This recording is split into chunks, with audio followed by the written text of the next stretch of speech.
Vamos lá então, iniciando mais um dia dos nossos estudos. O nosso estudo de hoje é o Livro dos Espíritos, livro 3º das Leis Morais, capítulo 4, Lei da Reprodução, Casamento e Celibato. É o primeiro tema que a gente vai abordar hoje, e dependendo do decorrer aqui do nosso trabalho, a gente vai também depois para falar um pouco sobre a poligamia. Colocação interessante aqui de Kardec, né? São temas pequenos, né? São capítulos pequenos, ou melhor, itens pequenos, mas a gente vai tentar aprofundar aqui o máximo que der, como a gente costuma fazer, né? Para extrair uma maior quantidade possível, né? de ideias, para a gente refletir, para a gente compreender um pouco mais sobre aquilo que a doutrina espírita passa para nós a respeito desses temas.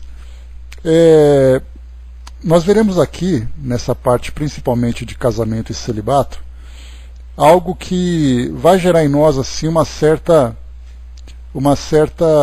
dúvida, ou certas dúvidas. Ah, que bom, Angelina, torcendo por ela. Que bom, manda um abraço nosso. Fala que ela não conhece a gente, mas a gente conhece ela. Então vai gerar uma certa dúvida, porque a nossa visão a respeito desses temas, bom dia, Andréa, é sempre uma visão muito terrena, uma visão muito material. E nós precisaríamos ampliar nossa visão para uma perspectiva mais espiritual. Então, que é o papel da doutrina espírita, né? Trazer para nós sempre um entendimento mais profundo, um entendimento mais amplo a respeito dessa realidade que nos toca, né, como espíritos imortais que somos, mesmo estando aqui vinculados a esse mundo material temporariamente e, portanto, vivendo em função das necessidades aqui do mundo material a princípio. Então nós começamos aqui, casamento e celibato. Questão 695. É interessante que Kardec apresenta para nós apenas 3 questões a respeito do casamento e depois ele traz para nós 2 sobre o celibato. Mas nós lembramos sempre que essas questões que Kardec coloca é apenas do ponto de vista da reprodução. Não fala, por exemplo, da importância da constituição da família, não fala, por exemplo, sobre a importância de reencontro de espíritos vivendo dentro de uma intimidade muito particular, como é o caso do casamento, né? Nós lembramos que das diversas formas de relação que nós temos, o casamento talvez seja aquele que traga para nós uma maior profundidade no tipo de relação. Isso porque quando nós falamos em relação de pais e filhos, de irmãos e tudo mais, nós vemos inicialmente pais e filhos estabelecendo uma certa hierarquia. Os pais determinam os caminhos que os filhos vão seguir naquele início da sua jornada, e depois os filhos tornam-se independentes e vão seguir suas vidas. No caso, por exemplo, de irmãos, estão vivendo ali aquele período inicial, depois cada um também segue a sua vida. Mas no casamento, depois que há essa união, aí é uma intimidade do lar. Como se diz popularmente, né? A gente junta os pares de meia, junta as escovas de dente, e aí então, dentro da intimidade do lar, começa uma relação muito estreita de igualdade. A princípio de igualdade. Porque ambos decidiram viver dessa forma. Então não é, por exemplo, o estabelecimento de uma relação tão restrita como é o caso de uma constituição de uma família consanguínea, onde a criança nasce naquele lar, tem que obedecer os pais ali durante aquele período da sua vida, depois essa relação continua, embora não tão estreita, tão dependente como acontece naquele início, mas no caso do casamento é diferente. Então, como nós vamos perceber aqui, essa visão de Kardec diz respeito à reprodução. A gente pode até trazer aqui algumas questões a respeito do casamento, a respeito da importância, as dificuldades do relacionamento, mas esse não é o foco para nós. Esse foco, inclusive, vai ser tratado lá no Evangelho segundo o Espiritismo. Ali sim, nós falamos do casamento no sentido de uma experiência dos indivíduos no resgate, no desenvolvimento de sentimentos nobres, no respeito mútuo. Aí então é uma outra visão que nós vamos ter.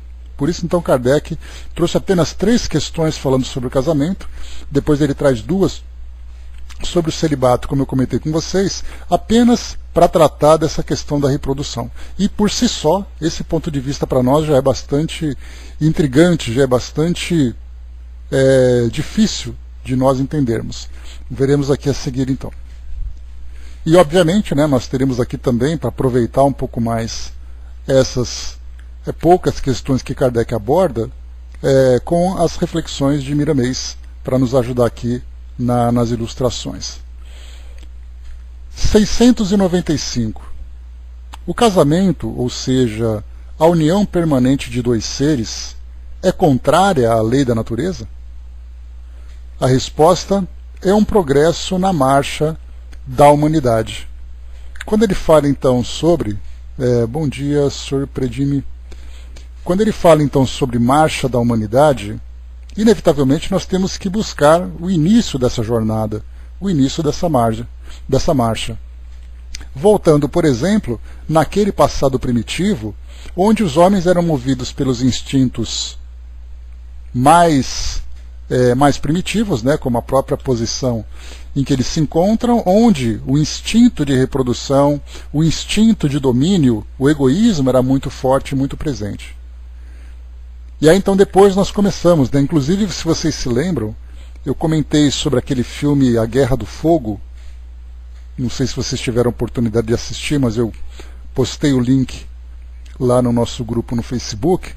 É aquele filme francês que traz para nós uma visão de pequenas comunidades de homens da época, na nossa pré-história, que fala sobre as experiências diversas que eles viviam, né? Conflitos entre grupos, o predomínio de um sobre o outro através da força, e mais, né, Nancy, naquele filme a parte interessante, diz respeito exatamente a essa aproximação dos indivíduos por um sentimento que seja diferente daquele que é o do domínio de um sobre o outro. Então se aproximam pelo interesse da sexualidade, e aí depois nós começamos a ver ali um casal que começa a se aproximar de uma forma diferente, sentindo algo diferente, vivendo aquela relação diferente. Então nós percebemos que a relação permanente de dois seres, no que diz respeito a uma relação de matrimônio, onde há comunhão sexual, onde há ali a troca de sentimentos muito especiais dentro dessa relação, exatamente, né? Então, nós vemos que naquele início isso mostra esse progresso, porque do contrário, nós vivemos simplesmente como os animais, onde nós temos ali o macho com aquele instinto de reprodução, né, na busca por uma fêmea para poder reproduzir a sua espécie, e a fêmea bastante seletiva, também com esse mesmo interesse, mas selecionando ali os machos que atendem às suas necessidades. Nós vemos isso, por exemplo, nos insetos, nós vemos isso nos animais, né, nos pássaros, animais tão simples ainda dentro dessa cadeia evolucionária do princípio inteligente. Então os pássaros, né, a gente já viu aqueles documentários também, os pássaros que dançam, os pássaros que exibem suas cores, os insetos que fazem a mesma coisa, né, a fêmea sendo bastante seletiva. Então vemos aquele exibicionismo, toda aquela corte que é necessária para poder atrair a fêmea, apenas por uma questão de reprodução. Mas aí então nós começamos a perceber que conforme o homem vai desenvolvendo a razão, ele vai dominando esse instinto primitivo. E ele começa, de fato, a desenvolver sentimentos mais puros, sentimentos mais nobres. E isso só acontece dentro dessa relação mais íntima. Então, é um progresso na marcha da humanidade.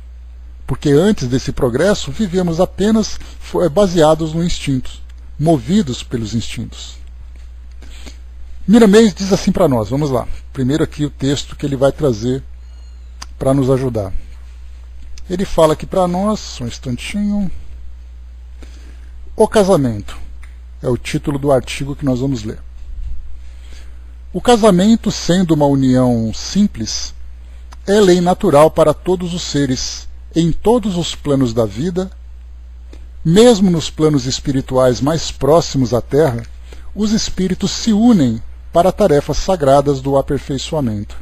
Então nós já começamos assim, a união entre os seres, dentro dessa união matrimonial, tem por objetivo a tarefa sagrada de aperfeiçoamento.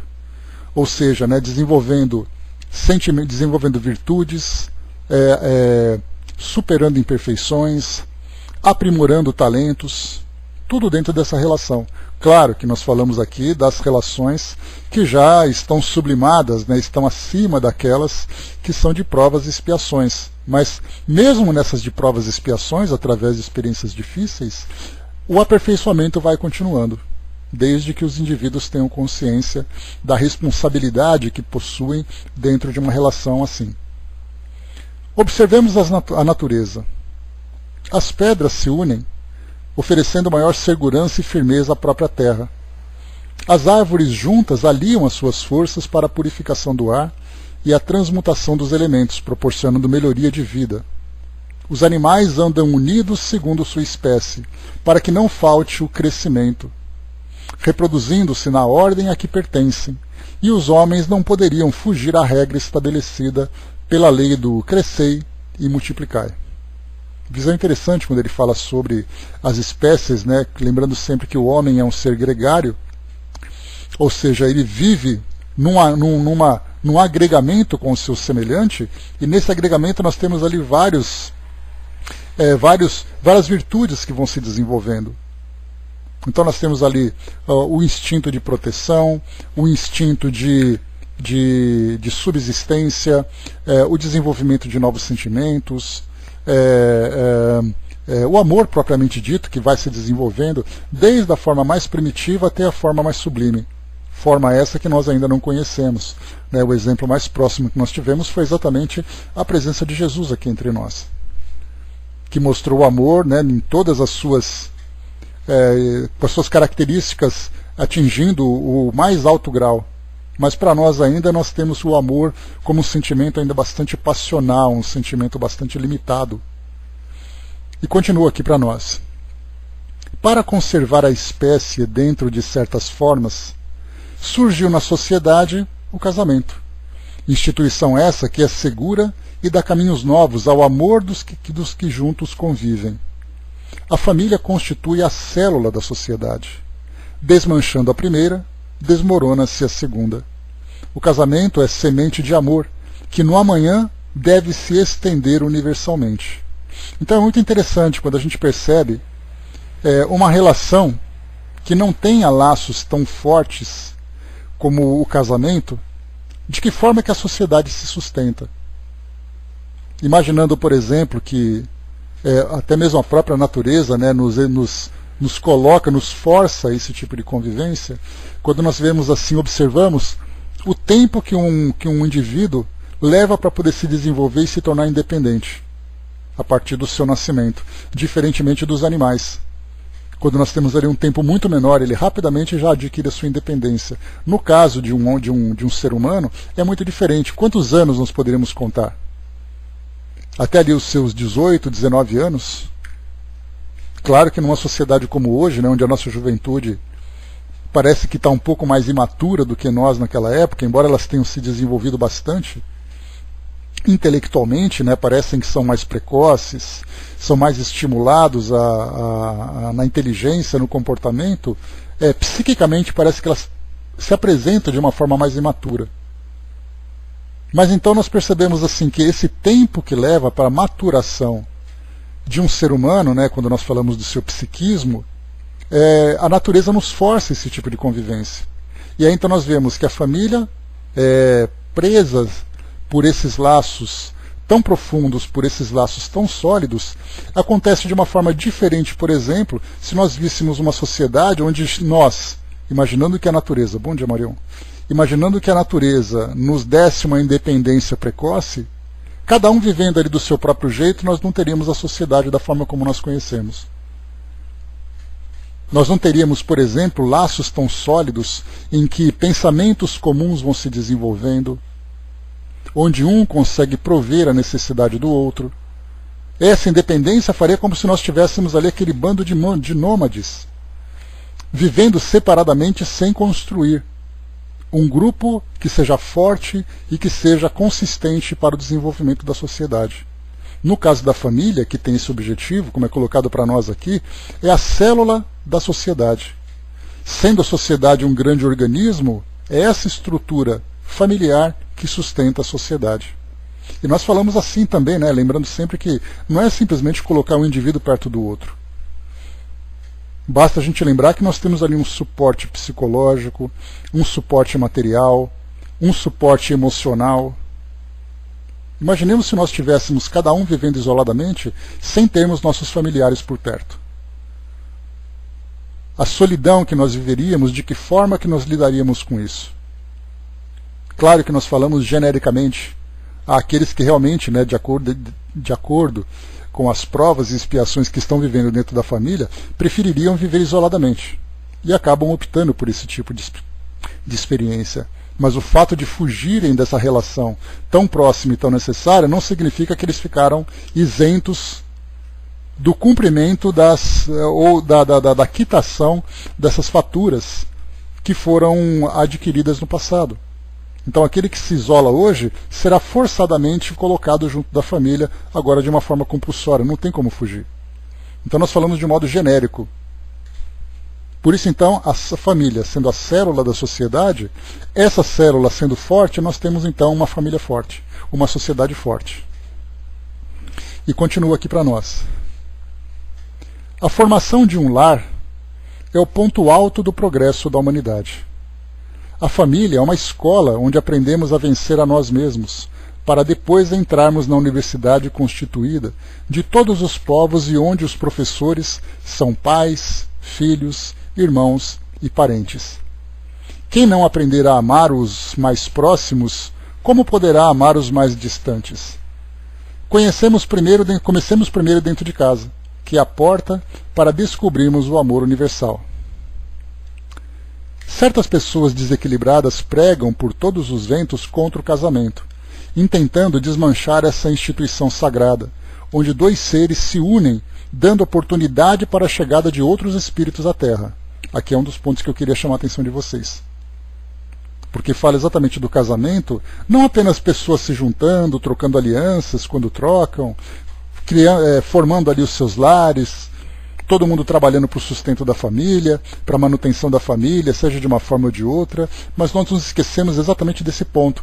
Foi isso que eu comentei com vocês logo no início, quando eu falei que a nossa visão a respeito, por exemplo, do casamento, ela é muito material, ela é muito limitada na nossa visão terrena.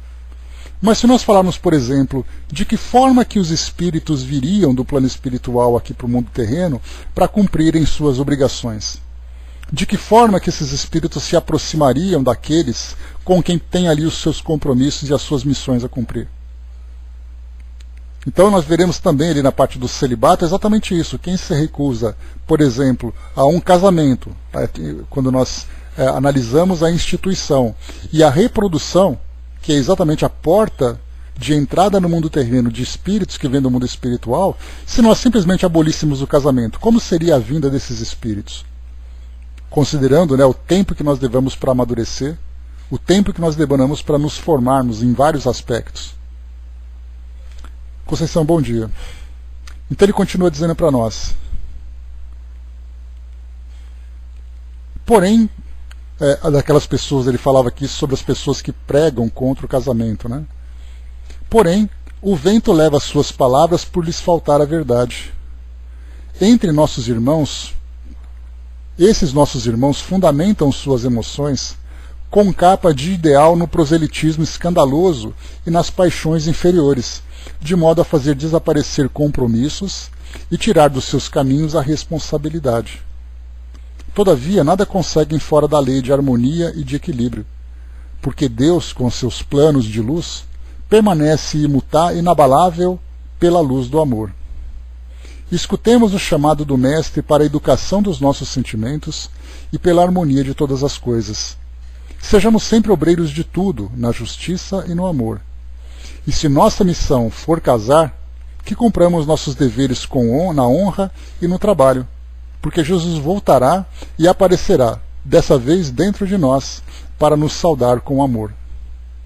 A paz esteja convosco, e a paz do Senhor, quando Ele aparecer na nossa intimidade, permanecerá eternamente. Bem-aventurado aquele servo a quem seu Senhor, quando vier, achar fazendo assim. Essa é uma citação lá do livro de Lucas, capítulo 12, versículo 43. Que o Senhor nos encontre sempre fazendo caridade e amando todas as criaturas. Jesus disse que no céu não se casa nem se dá em casamento. No entanto, isso é no céu, ou seja, nos mundos elevados, onde todas as leis se fundem com amor. Em planos elevados, o espírito se encontra despido de corpo material e se ainda carrega no corpo, se carrega o corpo de desejo, esse se encontra, pelas circunstâncias, espiritualizado. Enquanto o homem não alcançar a perfeição dos seus sentimentos, ele precisa ligar-se a outrem pela lei humana, em respeito à lei de Deus, de modo que o amor divino eleve todos os sentimentos. O casamento é o meio de se educar, para os que desejam aprender. Nesse caso, quando nós falamos sobre a abolição do casamento, bom dia, soldado. Quando nós falamos sobre a abolição do casamento, essa visão ela é muito mais sensualista do que racional. Porque a grande maioria que diz assim, olha, eu prefiro não me casar e aproveitar a vida do modo como ela se apresenta para mim. Nós vemos então ali o predomínio do instinto. Porque através do casamento, inclusive, é uma parte dessa educação de que nós necessitamos. Porque todo mundo vivendo solto, sem responsabilidades, como seria tudo isso? Sem falar que nós colocaríamos, inclusive, a própria lei natural no seu aspecto biológico. Nas relações sexuais desprevenidas, o que aconteceria? Gravidezes, abortos. E aí, então, dentro dessa relação matrimonial, nós temos ali uma contenção desses instintos mais fortes que ainda predominam em nós. E aí, então a gente vai se educando, a gente vai se equilibrando, e depois, tendo liberdade, essa liberdade não nos é prejudicial. Diferentemente do que acontece hoje, né? Tendo essa liberdade, se nós imaginássemos, por exemplo, né, inclusive muitos artigos são publicados hoje, né, nos sites jornalísticos, né, trazendo ali visão de especialistas, ou trazendo a visão ali de pessoas que dão as suas opiniões, falando, por exemplo, sobre relações abertas. Nós somos casados, mas cada um ali tem a liberdade, desde que tenha, entre aspas, né, um respeito entre eles, mas cada um pode viver ali as suas emoções do modo como gostaria. O que predomina nesse tipo de relação? É exatamente a busca dessa liberdade do instinto, porque é a busca do prazer. E aí então nós vemos que nesses artigos, nesse tipo de comportamento, não existe nada relacionado com espiritualização. Ou seja, o indivíduo se espiritualizando. Fala do indivíduo vivendo prazeres. Dizendo, por exemplo, que esses prazeres, né, essa liberdade, ela é saudável para o psiquismo, é saudável para as emoções. Desde que o indivíduo viva eternamente preso aqui ao mundo físico. Porque espiritualmente ele continuará dependente dessas sensações e, portanto, não conseguirá alçar voos mais altos. Então nós temos ali relações abertas, relações tríplices, relações quádruplas, artigos que pregam dizendo assim, olha, de vez em quando uma brincadeira entre casais, isso pode ser muito saudável. Nós entramos em sites assim, sites conceituados, trazendo assim na capa artigos dessa natureza. E as pessoas leem, poxa vida, né, deve ser interessante, uns gostam, outros não gostam, né, aqueles que gostam, poxa vida, né, esse tipo de relação é interessante. Mas interessante por quê? Exatamente porque o que está predominando é a visão material da vida, é a visão das sensações, não a visão espiritual. O que, né, a gente lembra sempre que o problema dessa visão espiritual que nós ainda tentamos desenvolver, ela acaba sendo manchada pela visão religiosa que nós temos no mundo. Porque as religiões hoje, elas trazem uma visão bastante imperfeita do que é de fato a espiritualização de um indivíduo. Então, pelo fato de nós não concordarmos com aquilo que a religião prega, que as religiões tradicionais pregam, então a gente prefere viver a nossa verdade, já que a verdade que eles pregam não é uma verdade que convence, não é uma verdade que agrada. Então eu prefiro abrir mão desse caminho de espiritualização, já que eu não tenho outro caminho para buscar, para viver aquilo que a vida vai me oferecendo como opção. Então eu tenho que ter um ritual, eu tenho que ter obrigações. Quando nós pegamos, por exemplo, né, a questão de diversos tipos de casamento, até hoje predomina, né, em algumas dessas religiões tradicionais, como o próprio catolicismo, a religião protestante. Então, por exemplo, não praticar sexo antes do casamento, não ter relações que sejam, por exemplo, relações homoafetivas, não disse homossexuais. Quando nós falamos relações homoafetivas, nós falamos de sentimentos verdadeiros entre as pessoas, não é uma busca sexual. Porque a busca sexual ela pode acontecer de uma forma homo ou de uma forma hétero. Ou tantos nomes que nós temos hoje. Então, quando as religiões começam a apresentar essas restrições com o mundo, nessa constante mudança que vai apresentando, então eu prefiro me afastar das religiões e, por consequência, me afasto também da minha espiritualização, que é o que geralmente acontece, e, portanto, me fixo cada vez mais no mundo material. Nós temos, por exemplo, a doutrina espírita, que nos oferece essa visão do mundo espiritual, não trazendo regras, o que é permitido e o que não é permitido, mas ela desperta em nossa consciência as responsabilidades para tudo aquilo que nós fazemos. E aí então a escolha é nossa. Nós temos liberdade de escolha, você não é ameaçado, você não é punido, você não é castigado, mas você é esclarecido sobre as consequências das ações. Então, essa busca pela espiritualidade em instituições que trazem conceitos tão imperfeitos, nós falamos do catolicismo e das religiões evangélicas, porque é uma realidade nossa aqui do Brasil. Mas se nós vamos, por exemplo, para a Europa, para o Oriente Médio, nós temos países que têm ali o índice de ateus muito alto, temos religiões que são bastante radicais, como é o caso, por exemplo, do islamismo. Então, uns não permitem, outros permitem com restrições, outros punem, outros castigam. Então, as pessoas preferem se distanciarem dessas escolas do espírito, pelo fato dessas escolas trazerem ainda ensinamentos imperfeitos, que não atendem aos anseios da sociedade. Porque a sociedade quer ser feliz. E essa felicidade nossa, como eu já falei para vocês, ela é uma felicidade bastante equivocada, porque ela se baseia nos prazeres, ela se baseia no conforto, e não na transformação íntima do indivíduo. Então nós vamos arriscando, buscando os mais variados caminhos para tentar encontrar aquilo que nós tanto buscamos. O soldado coloca: relações diversas envolvem muitas coisas, emoções, sentimentos, afinidades. É uma relação extremamente complexa.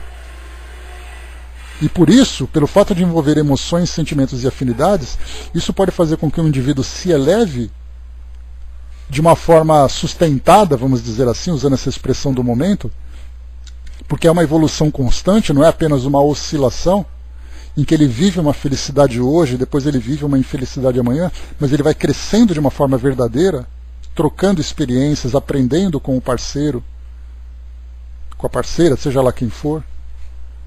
E aí então ele vai crescendo cada vez mais, ele sabe que realmente ele encontrou o caminho para o seu crescimento.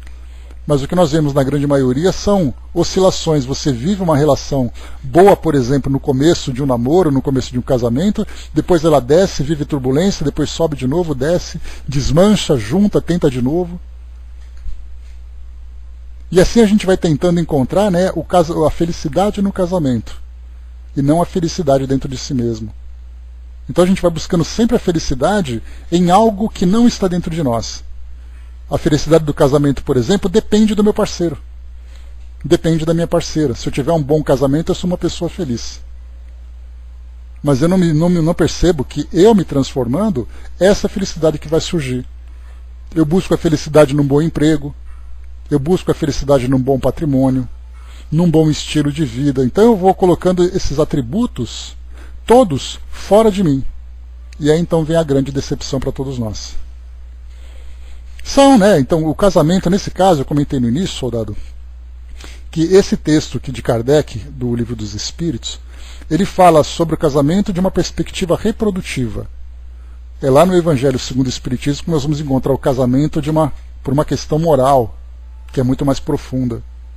Mas o que a gente vê, conforme Miramês trouxe para nós aqui no texto, muitas vezes nós pregamos ou despregamos que o casamento é uma boa opção, em busca daquilo que nos satisfaz, sem levar em consideração a responsabilidade que nós temos na união, no estabelecimento de uma instituição e também dentro dessa visão da reprodução, a porta de entrada de espíritos que vão reencarnar numa instituição sólida e equilibrada para que ele possa se desenvolver.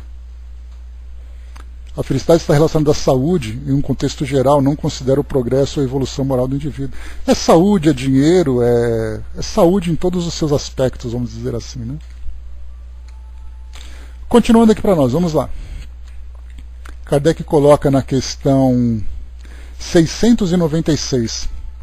Qual seria o efeito da abolição do casamento sobre a sociedade humana? Se na questão anterior, Kardec, os espíritos respondem que o casamento é um progresso na marcha da humanidade, o que seria da nossa sociedade humana sem esse progresso? A resposta: retorno à vida dos animais, ou seja, a predominância do instinto. Kardec faz aqui um comentário. A união livre e fortuita dos sexos pertence ao estado de natureza. A união livre e fortuita.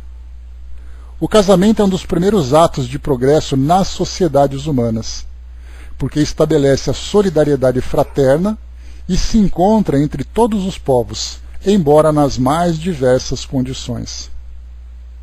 A abolição do casamento seria, portanto, o retorno à infância da humanidade, e colocaria o homem abaixo mesmo de alguns animais que lhe dão exemplo das uniões constantes. Então, mesmo assim, entre os animais, se nós pegarmos, por exemplo, né, na grande maioria das espécies, nós temos ali a predominância, vamos dizer assim, da força e, portanto, uma sociedade bastante, entre aspas, patriarcal. Um leão, por exemplo, cuidando do seu bando, tem ali várias fêmeas e seus filhotes. Um outro leão, então, quer conquistar aquele bando, então ele mata as fêmeas, mata o macho, mata os seus filhotes e fica com suas fêmeas para poder reproduzir. O detalhe que nós observamos é exatamente os animais buscando essa união, mesmo que seja num aspecto mais selvagem, mas buscam essa união. Nós, então, a partir do momento em que nós abrimos mão dessa busca, isso mostra que nós ficamos abaixo deles, porque a lei natural se mostra de uma forma natural. E nós não, nós violamos essa lei natural, criando uma nova forma de viver e, obviamente, se a lei natural é algo imutável, criado por Deus, quando nós violamos essa lei, consequentemente estamos fadados ao erro. E aí, então, usando aquela frase de cabeceira, o indivíduo, né, o destino conduz aquele que o aceita e arrasta aquele que o nega. Quando nós falamos em destinos, falamos da lei natural. Quando nós seguimos naturalmente esse chamamento dessa lei natural, nossa tendência é sempre um progresso. Quando nós nos desviamos, o arrastamento vem, mais dia ou menos dia. Mesmo que hoje o indivíduo possa dizer assim, não, eu estou satisfeito com o meu modo de viver. Até que ele se depara com as responsabilidades que ele deixou de cumprir, e aí então vem a segunda parte, que é sempre a parte mais dolorosa, que é fazer de novo. Porque tudo que é mal feito tem que ser feito 2 vezes, e a segunda vez é sempre pior. Miramês diz para nós aqui então sobre essa questão do efeito da abolição do casamento. Diz aqui para nós então, comentário. A abolição do casamento na Terra seria um desastre moral no seio da sociedade. O casamento torna-se o meio onde a harmonia estabelece, não somente para a reprodução ordenada. Lembra que nós falamos sobre a questão da educação sexual, a questão do controle de natalidade. Então é uma reprodução ordenada. Como para o trabalho de amizade e perdão, sentimentos nobres que vão se desenvolver no seio da família. Unem-se as almas em comunhão na terra, de modo a aperfeiçoarem seus sentimentos e despertarem seus valores, crescendo os deveres ante os seus familiares. O pai de hoje pode ser um neto de amanhã, ou em outras épocas um filho. Abolir uma instituição que somente faz o bem é regredir à animalidade. Não esmoreçamos nos caminhos da educação e da disciplina, porque a evolução é demorada. E aí então nós, espíritas, que estudamos essas leis, estudamos esses princípios, nós temos uma ideia da nossa imortalidade e, portanto, sabemos que situações que nós vamos vivendo, encarnação após encarnação, nós vamos então desenvolvendo uma pequena parte do nosso potencial. Se nós não temos essa noção e temos uma visão apenas terrena, apenas materialista, nós queremos fazer tudo de uma vez. E então é aquele indivíduo que muitas vezes, quando chega num determinado período da sua vida, ele acaba abrindo mão das responsabilidades porque ele vê que não tem mais jeito. Dizendo, quer saber, a minha vida é infeliz mesmo, eu não tive sorte, então eu vou deixar rolar para ver o que dá, quando a morte chegar acaba tudo. Para nós que temos consciência aqui é mais uma etapa daquilo que eu tenho que fazer. Então eu continuo trabalhando enquanto houver necessidade. Por isso a evolução é demorada e nós temos consciência disso. Ninguém é criado já desenvolvido em todas as suas qualidades espirituais. Convém recordar que precisamos de tempo. Precisamos de eras sem fim na busca da perfeição espiritual. Somente Deus não precisa despertar qualidades, pois Ele já é a luz de toda a criação. Se ainda estamos dando passos incertos, procuremos pelo que pode firmar nosso andar. Se ainda duvidamos do que já aprendemos, busquemos Jesus. Ele verdadeiramente é o caminho, a verdade e a vida. Quem não sabe dessa realidade? Todas as leis de Deus estão firmadas dentro das consciências. O que fazer para compreendê-las?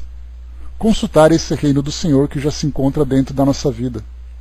O verdadeiro livro escrito pelo Todo-Poderoso está na nossa intimidade e as suas letras de luz projetam-se constantemente nos corações pela força do próprio Criador. O casamento como instituição, a união de dois espíritos visando a constituir uma família, obedece às leis divinas, e as leis humanas não têm o direito de desfazer. Desse modo, não são mais dois, porém uma só carne. Porquanto que Deus juntou, não separe o homem.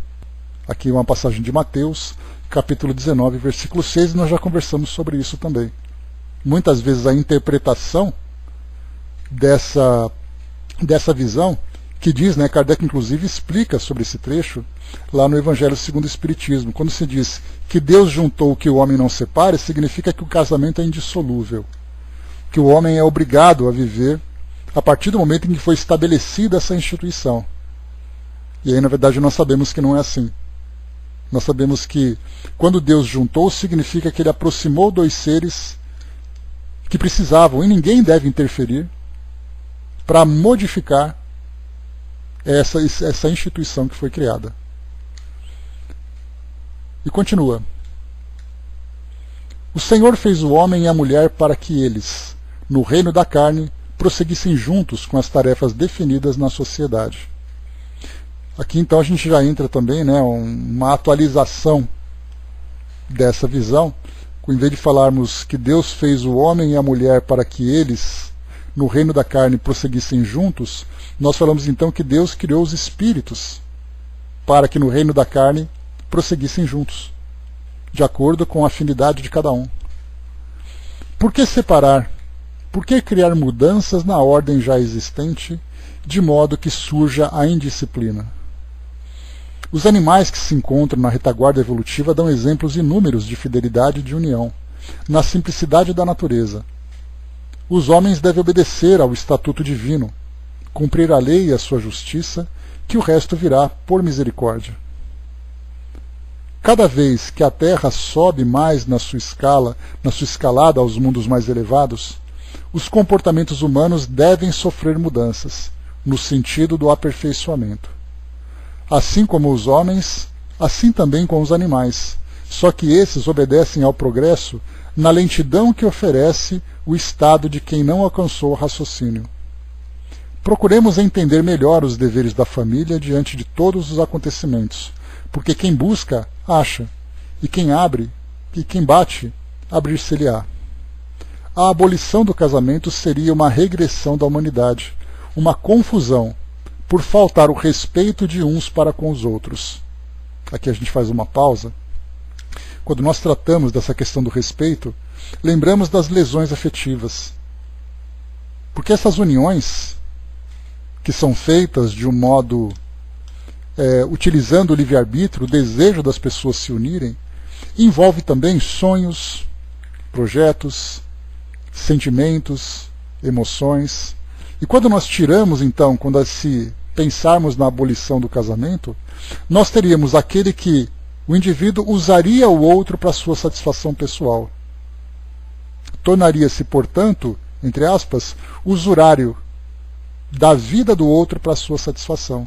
E aí então nós podemos imaginar o desastre que isso seria no campo psíquico e no campo emocional. Se com a sociedade que nós temos hoje, com a instituição do casamento reconhecida, apesar das suas dificuldades e das suas falhas, nós já vemos tantas tragédias acontecendo, de um indivíduo que destrói o outro, que se destrói, não apenas no sentido material, muitas vezes ele se destrói psiquicamente por uma frustração por aquilo que ele depositou na constituição dessa instituição que acabou falindo. Então por isso ele é colocado para nós. É uma confusão por faltar o respeito de uns para com os outros. Então nós não estamos preparados mais para vivermos essa liberdade. No passado instintivo, onde cada um fazia o que queria, vivia apenas em função dessa força primitiva, aí tudo bem, agora não, agora nós amadurecemos psiquicamente, ainda que seja um amadurecimento muito pequeno. Então esse amadurecimento já nos deu então a capacidade de viver sentimentos mais profundos, de viver emoções mais fortes, e acrescentando, claro, outros tantos atributos, como é o caso do respeito mútuo, da responsabilidade,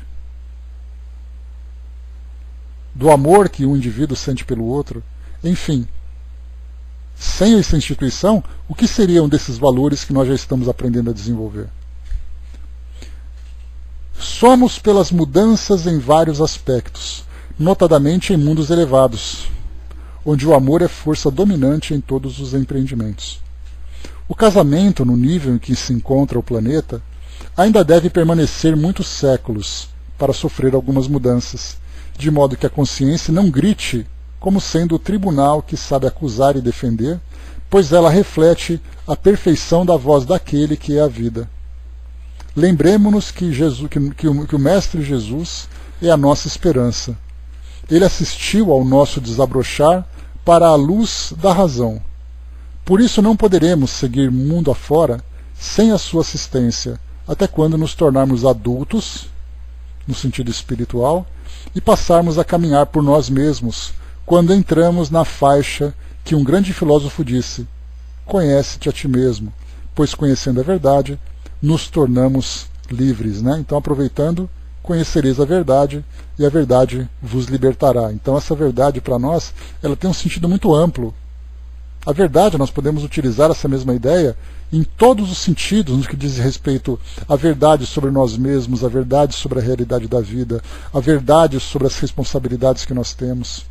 Conhecendo, aí então nós utilizamos, como eu sempre gosto de fazer, aquele belo verso que Renato Russo usa em uma das suas músicas: disciplina é liberdade. Então, disciplina é liberdade. Quando eu então tenho responsabilidade, tenho entendimento daquilo que eu faço e consigo viver de uma forma disciplinada, eu tenho liberdade de viver porque eu não sofro as consequências negativas daquilo que eu faço. E sem essa disciplina, ou seja, esse verso, ele resume praticamente toda a ideia que nós temos aqui. Quem vive de uma forma indisciplinada torna-se prisioneiro de si mesmo, pelas consequências das ações. Quanto mais primitivas as ações, mais dolorosas são as consequências. Basta lembrar que no mundo selvagem, onde existe a predominância do instinto, a lei da selva é a lei do mais forte. Se nós voltarmos então a viver isso aqui na nossa vida em sociedade, como seres humanos que somos, sem qualquer disciplina, somente a dor vem a ser a nossa educadora, não o amor. O amor sugere, a dor impõe. sem essa responsabilidade, sem essa compreensão, nós instituiremos o caos dentro de nós e, portanto, virão as consequências desse caos. Então, disciplina e liberdade. Importante a gente guardar sempre essa expressão. E continua, vamos lá. Questão 697. É a terceira questão que Kardec traz sobre o casamento. Questão então 697. A indissolubilidade absoluta do casamento pertence à lei natural ou apenas à lei humana? Lembrando que Kardec, quando fez essa pergunta, o contexto dele, que era o século XIX, era uma presença muito forte da religião influenciando a sociedade. Nós estávamos saindo, por exemplo, ali coisa de 2 séculos, que parece muita coisa, mas não é, onde a religião determinava o comportamento da sociedade. Era assim uma regra. Então, se era pecado, é pecado, se é permitido, é permitido. E naquela época, quando ele fez essa pergunta, a indissolubilidade absoluta pertence a qual? A lei natural ou a lei humana? E quando ele falava sobre a indissolubilidade absoluta, é algo que nós não vivemos mais hoje, pelo menos de um modo geral, aqui na nossa sociedade. Quando a gente vai, por exemplo, para outros locais, outras culturas, outras crenças, né, outros países, pegamos, por exemplo, como é o casamento numa sociedade islâmica, como é o casamento numa sociedade hindu, como é o casamento numa sociedade que tem pouca influência religiosa, no caso, não uma sociedade necessariamente ateia, como é o caso que acontece nos países nórdicos, alguns países europeus. Como é o caso que acontece em sociedades que ainda apresentam algumas características tribais, como acontece na África. Cada região vive, então, como foi colocado por Miramês, o casamento foi se institucionalizando na sociedade humana, embora com características diferentes. Existe o certo, existe o errado. Qual que é o certo e qual que é o errado? A gente pode dizer, por exemplo, não, aqui no Brasil nós temos uma relação tranquila do casamento. Se você não gosta, você separa e acabou. Essa é a ideia, se aproximar para ver no que dá, desfruta dos prazeres enquanto eles existem, quando não existe mais a gente desfaz, cada um segue seu canto, deixando, por exemplo, os descendentes, a educação, sentimentos, lesões afetivas. Se você vai para uma sociedade mais radical, você não pode sair de lá enquanto você tiver preso aquele indivíduo. Então, quer dizer, o casamento surgiu, ótimo. Surgiu de uma forma a educar a sociedade humana, ótimo também. Agora, a indissolubilidade absoluta é uma lei natural ou uma lei humana?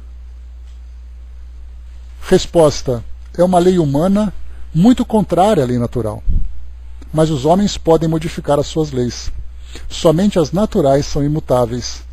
Essa é uma questão bastante utilizada em trabalhos de atendimento fraterno, não apenas no nosso, por exemplo, do Espiritismo.net, em que a gente faz atendimentos à distância, mas nas casas espíritas também.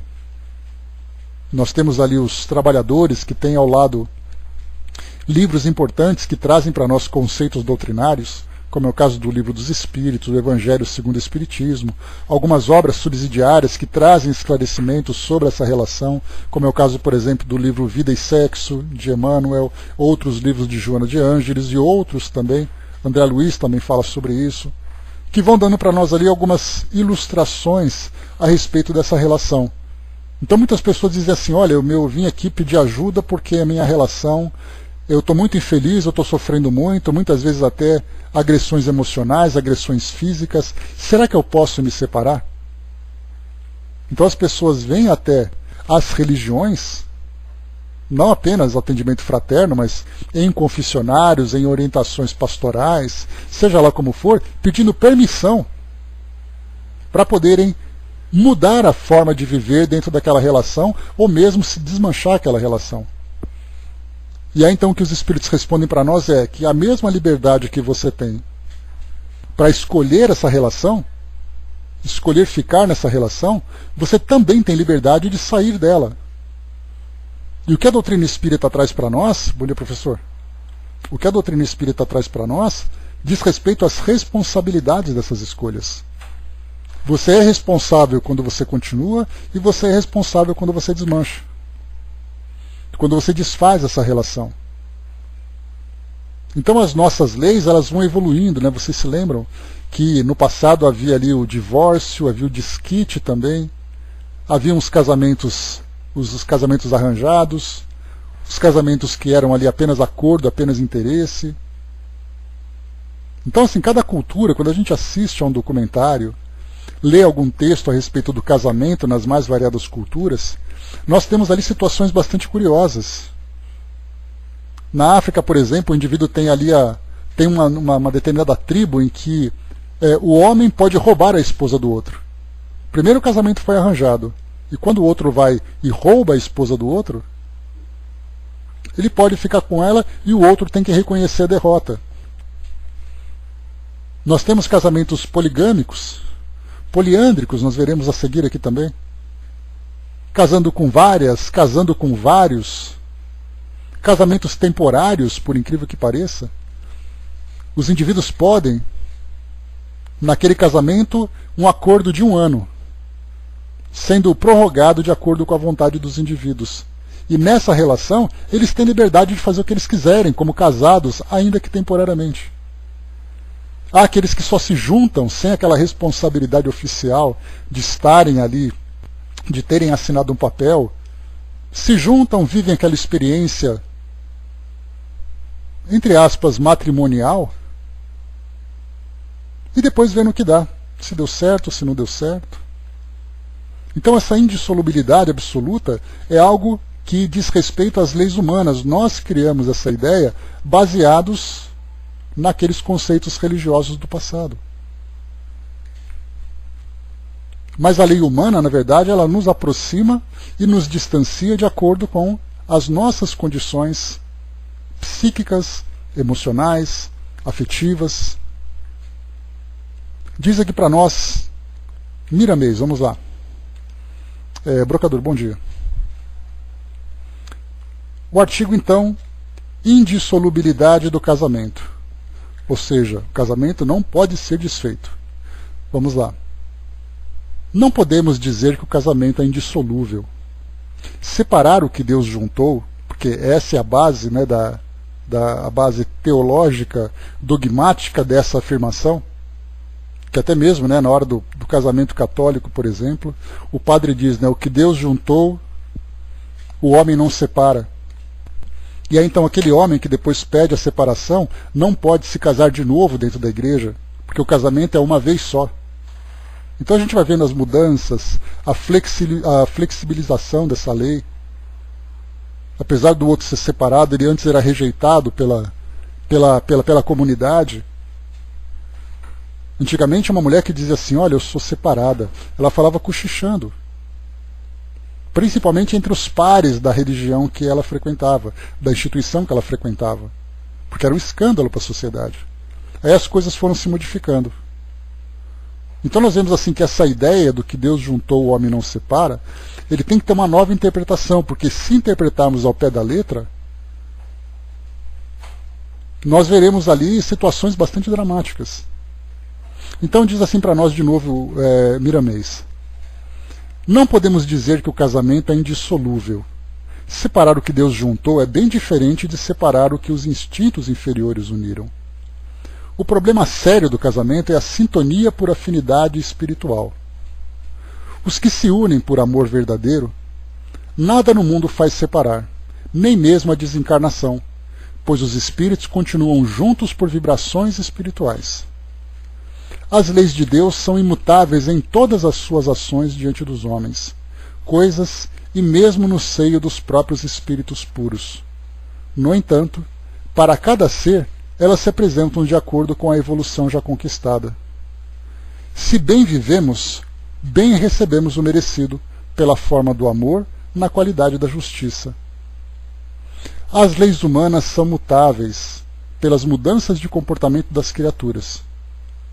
Compete a cada um esforçar-se para melhorar, que todas as mudanças operar-se-ão na sua intimidade, e cada vez mais conhecer-se-á a lei natural, que sempre é protetora. Por isso, pois para isso ela foi criada.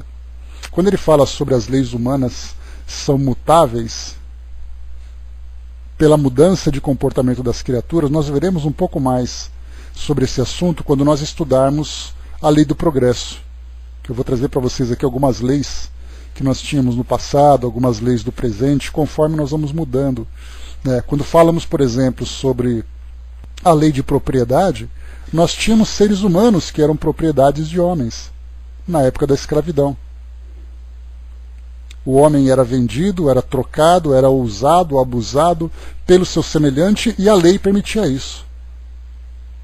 Aí depois o tempo foi passando, isso foi abolido. Toda essa mudança, então, começa com o comportamento do homem. Dentro da nossa legislação civil, quando nós falamos das relações, nós tínhamos também comportamento dos mais absurdos. Por exemplo, jovens, adolescentes, crianças eram utilizadas para a troca de interesses dentro de um casamento. Lembramos, crianças muitas vezes de 12, 13 anos de idade se casando com homens de 40, 50 anos de idade. A nossa legislação proibiu isso. Crianças não podem mais se casar. Porque era assim, primeiro podia, depois só podia com a autorização dos pais, depois não podia mais. A não ser a partir de determinada idade, a partir dos 16 anos, quando os pais concediam então a emancipação daquela criança. Ninguém é forçado a se casar se não quiser. No passado não se tinha escolha. Isso porque nós estamos falando da nossa sociedade brasileira. Mas indo pelo mundo afora, nós temos ali aquelas relações das mais curiosas e das mais problemáticas também. No Brasil, por exemplo, nós tínhamos aqui, antes dessa reforma constitucional da Constituinte de 1988, que o homem poderia desfazer o casamento se ele descobrisse na lua de mel, por exemplo, que a mulher não fosse virgem, se a mulher não fosse, que a mulher não era virgem. Embora isso já não era mais utilizado na nossa sociedade, que rejeitava esse tipo de conceito, era a nossa lei. Então, quer dizer, de 88 para cá, coisa de 30 anos praticamente, que nós tivemos uma mudança. 30 anos não era nada, 30 anos é um dia desses. Então nós vamos vendo assim que algumas leis vão caindo em desuso, até que elas passem por transformação, porque a nossa sociedade também vai se transformando no nosso modo de pensar. Mami colocou, como reconhecer esse tipo de união mais espiritual? É através do amor pleno. É o amor que nós encontramos, Mami? Nós temos ainda, e esse tema nós vamos encontrar lá no Evangelho segundo o Espiritismo, naquele capítulo que fala sobre família consanguínea e família espiritual. E essa união não é apenas uma união, vamos dizer assim, entre espíritos, entre casais. Nós vemos entre famílias. E é onde existe o amor mais puro, mais verdadeiro, o respeito recíproco. Então nós vamos encontrar aqui na nossa sociedade aqueles espíritos que parecem que nasceram um para o outro. É aquilo que popularmente, romanticamente, nós chamamos de almas gêmeas. Qualquer outro tipo de comportamento diferente desse, que infelizmente é uma minoria, desculpem a redundância, é uma mínima minoria, que nós encontramos assim, aquelas famílias que parecem perfeitas. Os casais são perfeitos, os filhos são perfeitos. De onde veio essa gente? Nós encontramos ali exatamente esse tipo de união. Porque a grande maioria da nossa sociedade tem ali provas e expiações, e essas famílias, como lembra Joana de Ângeles, numa das suas citações, são espíritos em débitos que se reencontraram dentro da contingência da família. Ou seja, dentro daquela ligação obrigatória da família. Então, quer dizer, aí nós vamos pensar, Você pergunta assim, que tipo de união? Aí a gente pega, olha para o lado, vê ali o nosso parceiro, a nossa parceira e fala, esse não é minha alma gêmea. Acaba sendo a alma algema, Aquela que você é obrigado a conviver com ela, porque exatamente existem laços, existem trabalhos a serem feitos. A gente pega, Conceição? Pega a Dona Maria, olha para o seu João, sentado naquela poltrona, aquele barrigão vendo televisão, pedindo a cerveja, e ela fala, esse não é o meu príncipe encantado. Aí o seu João, enquanto toma a cerveja dele, olha para a Dona Maria e fala assim, porque ele está vendo aquela modelo na televisão, né? Ah, se a Dona Maria fosse desse jeito. E aí cada um começa a criar, então, o ideal de relação, e a primeira visão que a gente tem é: meu marido, ou minha esposa, ou meu companheiro não é tão bonito como aparece na televisão. Já começa uma visão material. Porque o verdadeiro amor transcende a imagem, transcende a aparência. E aí a gente vai dizer: mas é tão difícil a gente não se interessar por alguém mais bonito. O nosso próprio instinto faz com que nós busquemos essa perfeição. Lembra que eu falei para vocês lá da seleção das fêmeas na natureza, que sempre busca aquele macho mais vistoso, aquele macho que tem ali uma aparência mais perfeita, porque os seus descendentes herdarão aquela genética? Nós também somos assim. Aí nós vemos que a predominância da sensualidade faz exatamente isso. A gente começa a envelhecer, começa a tentar trabalhar a nossa vaidade, começa a trabalhar a nossa sensualidade, e aí então chega num determinado momento em que as pessoas deixam de se interessar uma pela outra. Aquele ditado que a gente diz, né? Troca um homem de 40, uma mulher de 40, por 2 de 22, que fica ótimo. Olha quantas ideias engraçadas, entre aspas, que a gente tem, mas que não deixam de ser uma realidade. Porque é isso que predomina. Então, na verdade, a gente tem essa ligação espiritual que mostra espíritos que vieram, muitas vezes até em missões difíceis, nem sempre são missões fáceis, mas eles vieram comprometidos um com o outro para superar aquelas dificuldades. Não é aquela ideia assim: eu quero fazer, mas o outro não ajuda. Eu quero fazer, mas não é com ele ou com ela. Então essa ligação espiritual é: nós estamos juntos. É, por exemplo, né? Mas aí tem uma ideia também. A gente tem um cuidado que a gente tem que lembrar, que... deixa eu ver aqui rapidinho. Conceição. É que nessa fase em que nós estamos, em que as pessoas vivendo casamentos e relações de provas e expiações, muitas vezes alimentam fantasias. Já é tema, inclusive, de psicólogos, de escolas de psicologia, para avaliar esses amores virtuais. Até onde isso é uma realidade? Certamente nós temos assim exemplos de casais que dizem: olha, a gente se conheceu na internet, a gente se conheceu, a gente se casou e formou uma família maravilhosa. Certo, mas quantos não deram certo? Porque o indivíduo idealizava assim: olha, eu preciso encontrar uma pessoa como aquela, porque ela vai me fazer feliz, até juntar as escovas de dente. Aí a coisa muda. Nossa, mas você era tão legal lá no WhatsApp. Pessoalmente você não é. Exatamente porque nós criamos essas fantasias. Então, como foi colocado para nós, né? Dudu colocou, tá vendo? Uma experiência que foi vivenciada. E tantos outros, famílias que foram criadas com filhos e tudo mais, dizendo que se conheceram à distância. No passado era por cartas, né? Tem até um filme romântico. Anthony Hopkins é o protagonista. Nunca te vi, sempre te amei. Então trocavam cartas, foi criando aquele afeto, até que descobriu que o outro morreu porque as cartas não chegavam. E aí então ele foi procurar saber e descobriu, ela foi descobrir, que ele então, que era ali a sua grande fantasia, né, acabou morrendo. Então, assim, como foi colocado para nós não temos ainda a maturidade para lidarmos com os nossos sentimentos de uma forma muito segura. Nós somos ainda muito passionais. Sermos passionais significa que a paixão fala muito mais alto do que a razão.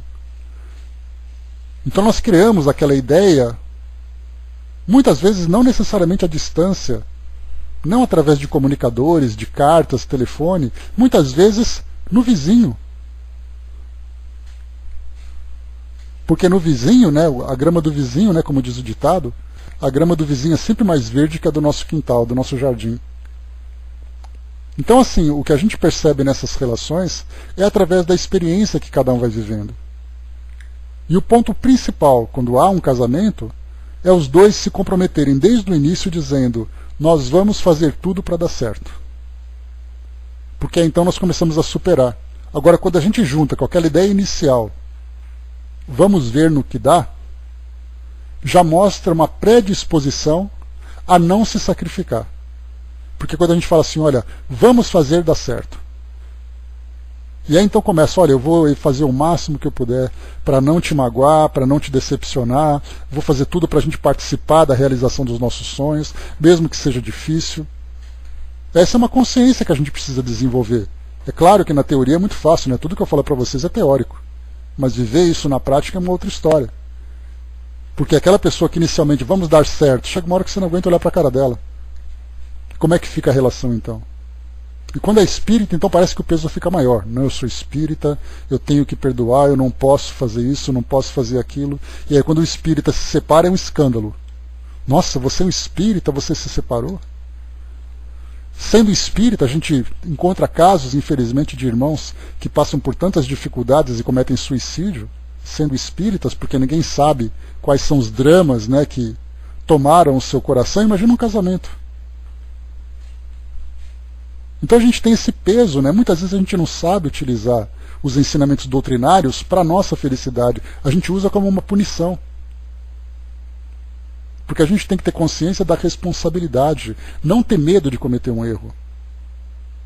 Porque numa relação a dois, nós lembramos sempre, nem tudo depende de nós. A gente pode dizer que metade depende do outro e metade depende de nós. Se nós fazemos a nossa parte e o outro não faz a parte dele, como é que nós vamos ficar? Hermes colocou, né, entre conhecimento, namoro, noivado e casamento, para mim foram 18 meses.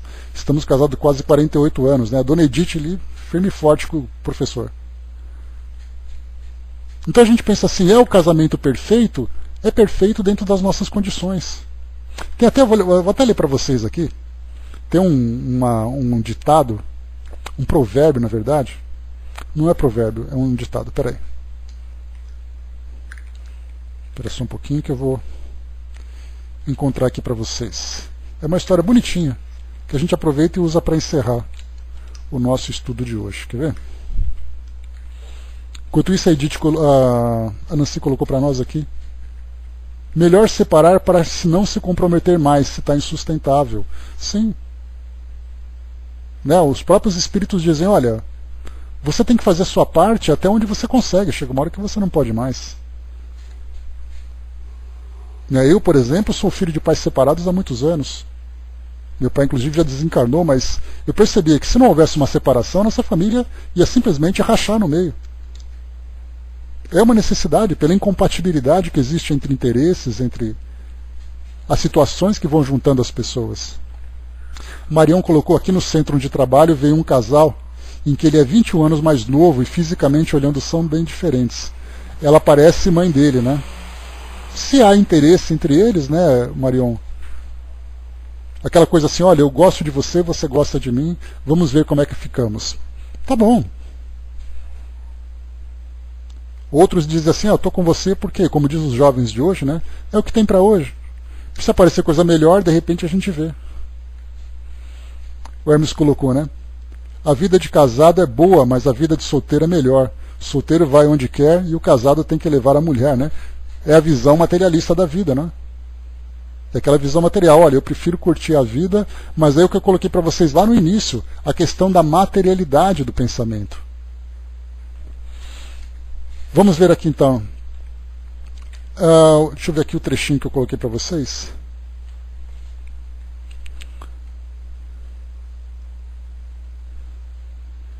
Rapidamente aqui, só um instantinho. Tá aqui, ó. É uma lenda sufi. Né? Os sufis... pois é, o Hermes colocou a letra da música. Uma lenda sufi. Né? Os sufis são uma derivação dos islâmicos. Né? Então a lenda diz assim, a mulher perfeita. Olhem só para a gente poder concluir. Certa tarde, conta uma antiga história sufi, Nasruddin tomava chá e conversava com seu amigo sobre a vida e o amor. Por que você nunca se casou, Nasruddin? Perguntou o amigo. Bem, para dizer a verdade, passei toda a minha juventude a procurar a mulher perfeita. No Cairo eu conheci uma moça linda e inteligente, com olhos que pareciam olivas pretas, mas ela não era muito cortês. Depois em Bagdá conheci uma mulher de alma generosa e amiga, mas não tínhamos muito interesses em comum. Muitas mulheres passaram pela minha vida, ou ou alguma coisa estava demais. Então um dia eu a conheci. Ela era linda, inteligente, generosa e bem educada. Tínhamos tudo em comum. Na verdade, ela era perfeita. E então, o que aconteceu? Por que você não se casou com ela? Pensativo, Nasruddin sorveu mais um gole de chá e concluiu. Infelizmente, parece que ela estava à procura do homem perfeito. Então, assim, uma lenda muito bonita, porque mostra exatamente isso, né? Procuramos a pessoa perfeita e nos esquecemos que aquela pessoa também procura alguém perfeito. E será que essa perfeição está em nós? Sim, exatamente. E essa é uma lenda muito sábia, porque mostra isso. Muitas vezes nós procuramos no outro, né? Tem até uma música dos Titãs que diz assim, né? Deixa eu lembrar aqui do refrão, peraí.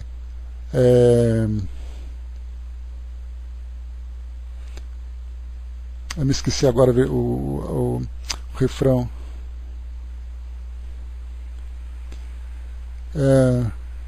Te amo para sempre enquanto durar.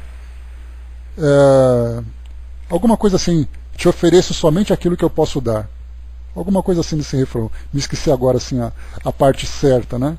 Então eu te peço somente o que eu puder dar. Essa é a frase certa, né?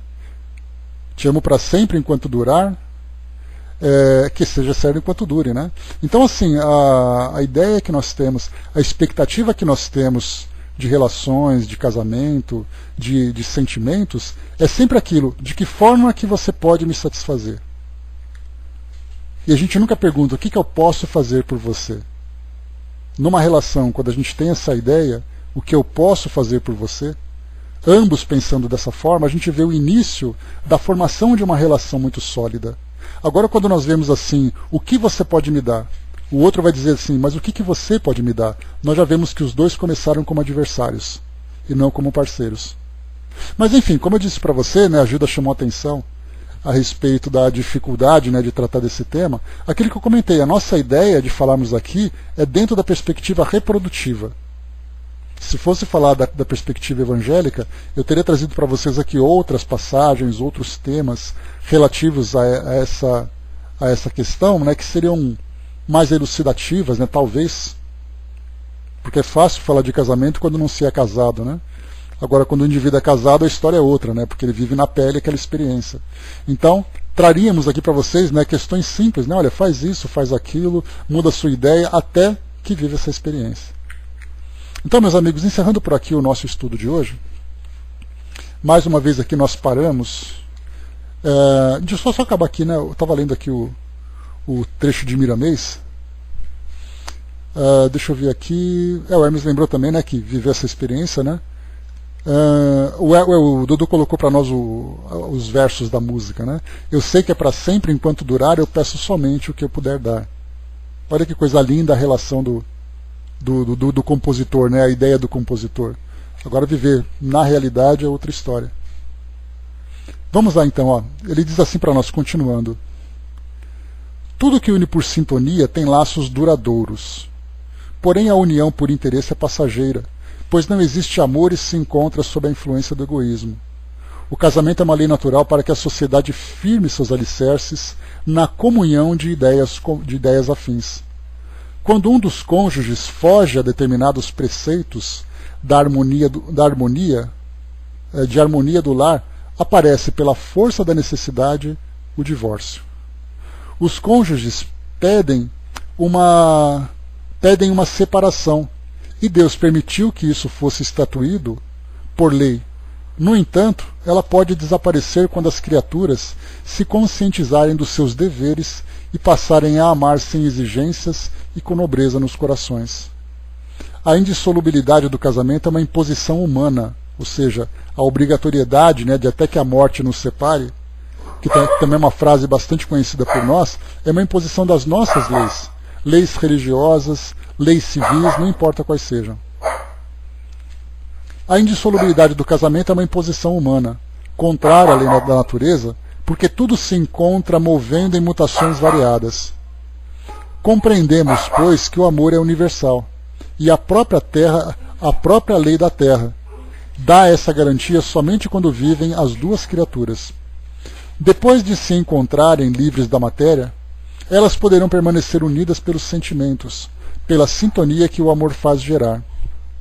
Há muitos casamentos de provas, há casamentos por interesses e há casamentos por missão. Esses últimos são bem escassos. O certo seria que cada um amasse o que pudesse àquele que deixa eu ler de novo aqui. O certo seria que cada um amasse o mais que pudesse àquele que consigo convive no lar.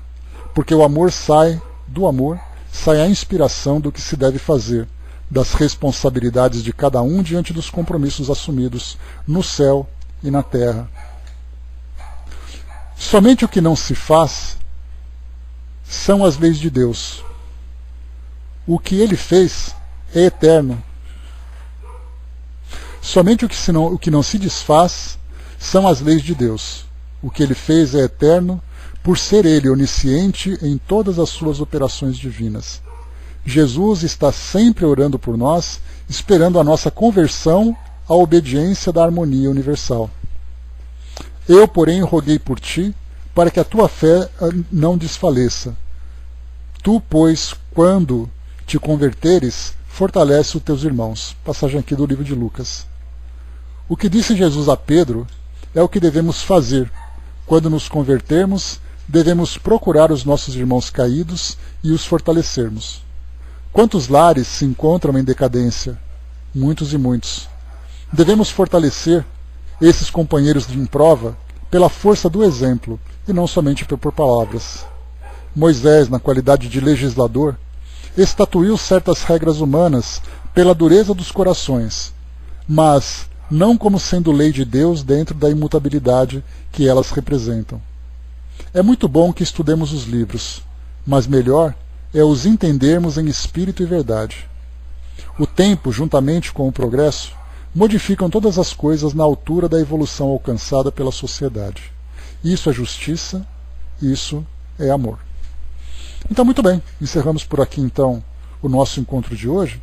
Falei para vocês no início, que talvez a gente seguisse para outra passagem. Então ficaram faltando aqui 698, 699 sobre celibato. O celibato voluntário, se o celibato como sacrifício, e veremos também depois poligamia, poliandria. Então já fechamos na próxima semana esses 4 itens, essas 4 questões, que são 2 que faltaram do celibato e mais 2 que temos aqui sobre poligamia. Então a gente vai utilizar esse roteiro para o nosso próximo estudo então na semana que vem. Então, meus amigos, é isso. Encerrando por aqui o nosso estudo de hoje. Mais uma vez nós vimos aqui sobre essas questões da questão da reprodução, e o que nós vemos também a respeito do casamento, por exemplo, algo que pode e deve ser colocado também, é a respeito dessa liberdade que hoje a nossa sociedade tem, no caso, por exemplo, das práticas sexuais. Então nós vemos hoje jovens, adolescentes, crianças até, ou mesmo adultos, praticando o sexo sem responsabilidade e tendo ali gravidezes não programadas. E aí nós vemos então que essa união inicialmente foi muito mais baseada na paixão, muito mais baseada no instinto, do que na responsabilidade. E aí então depois nós temos ali as consequências dessa relação. No caso, por exemplo, filhos que nascem